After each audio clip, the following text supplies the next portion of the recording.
It was a warm, sunny morning.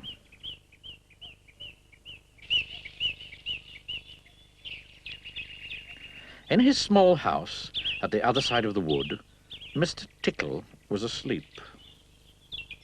You didn't know that there was such a thing as a tickle, did you? Well, there is.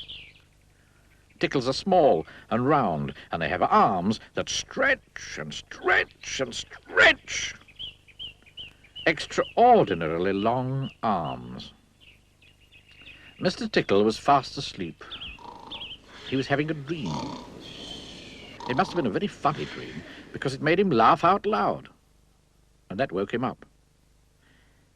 He sat up in bed, stretched his extraordinarily long arms, and yawned an enormous yawn. Mr. Tickle felt hungry, so do you know what he did? He reached out one of his extraordinarily long arms, opened the bedroom door, reached down the stairs, opened the kitchen door, reached into the kitchen cupboard, opened the biscuit tin, took out a biscuit, brought it back upstairs, and back to Mr. Tickle. As you can see, it's very useful indeed, having arms as long as Mr. Tickle's. Mr. Tickle munched his biscuit. He looked out of the window. Today looks very much like a tickling day, he thought to himself.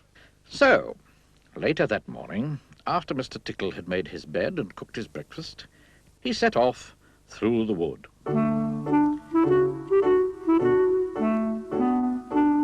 As he walked along, he kept his eyes very wide open, looking for somebody to tickle, looking for anybody to tickle. Eventually, Mr. Tickle came to a school.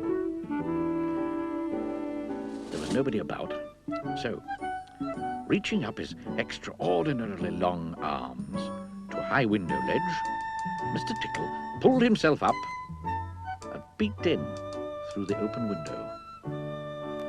Inside, he could see a classroom.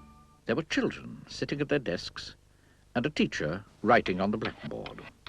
Mr. Tickle reached in through the window with that extraordinarily long arm of his, went up behind a little boy called Peter, and tickled him on the back of his neck. Peter giggled out loud. "Stop that giggling at once," said the teacher sternly. Mr. Tickle waited a minute, then reached in through the window again.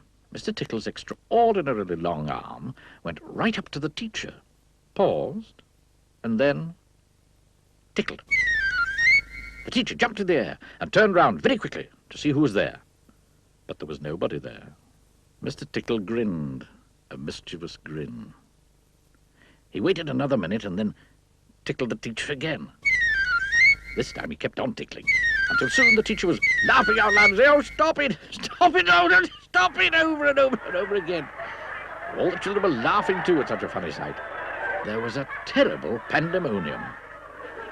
Eventually, Mr. Tickle thought he'd had enough fun. So he gave the teacher one more tickle for luck, and then very quietly brought his arm back through the open window. Chuckling to himself, he jumped down from the window, leaving the poor teacher to explain what it was all about, which of course he couldn't. Then Mr. Tickle went to town. And what a day Mr. Tickle had.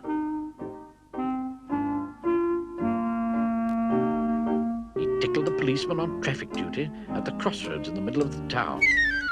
It caused an enormous traffic jam.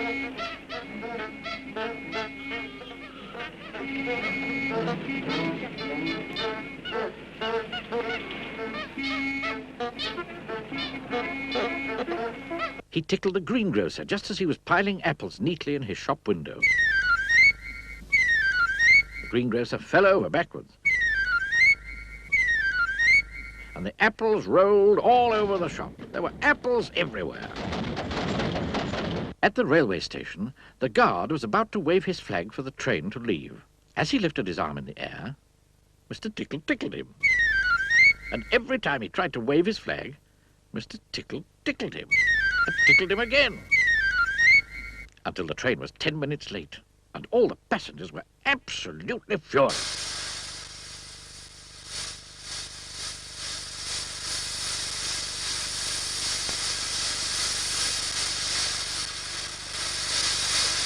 That day, Mr. Tickle tickled everybody. He tickled the doctor. He tickled the butcher.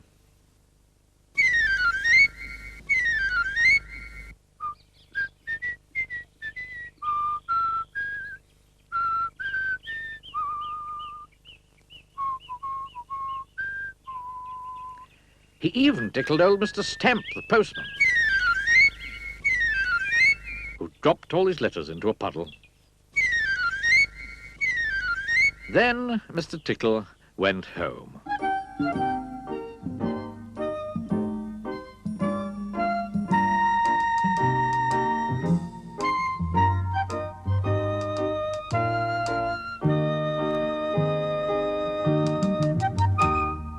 Sitting in his armchair in his small house at the other side of the wood, he laughed and laughed and laughed every time he thought about all the people he'd tickled. Oh, dear. Oh,